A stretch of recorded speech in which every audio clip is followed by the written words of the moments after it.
As we climb further up the slopes here, we can get a kind of top-down view of the Temple of Apollo in Delphi.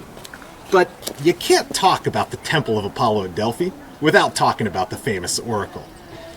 Now, it might surprise you to know that in a world dominated by men, the oracle was actually a woman, the high priestess of Apollo, also known as the Pythia, after the python that Apollo slew at this very site. And when I say high priestess, I mean high priestess. So she would have sat in the back of the temple in a room known as the Adyton, and this is the very spot above which the python plummeted into that crevasse, giving off those noxious fumes. There she would have sat on a bronze tripod, right? Again, a large bronze cauldron, 3 legs with it.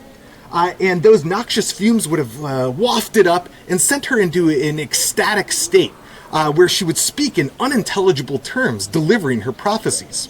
And these prophecies were delivered to some of ancient Greece's most famous individuals. A great example comes from Croesus, the king of Lydia. Now, Croesus is known for being fabulously rich, and sometime in the 500s BC, he came here to Delphi and asked whether he should go to war with the burgeoning Persian Empire.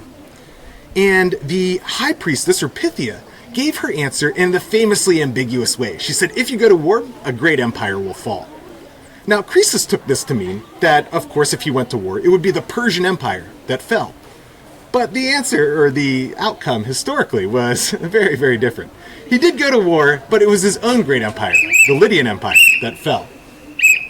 Now, we also get a good chance here to look at the actual architecture or structure of the temple itself. And what we can end up seeing are the main components of a Greek temple. We've got the stylobate, or platform of the temple. We've got the peristyle, or the columns that surround it. We've got the pronaos, which is the entry vestibule at the far end down there. We've got the naos, or sanctuary, where the cult statue or physical embodiment of the god would have lived. And then in a few of the most important temples, like we have here at Delphi, we get the Adyton, the Holy of Holies, or the innermost sanctuary. And here at Delphi, that's where the Pythia would have sat, wafting or inhaling these kind of noxious fumes and delivering her prophecies. So that just gives you a sense for the setting and the way in which these prophecies would have been delivered to some of Greece's most powerful individuals.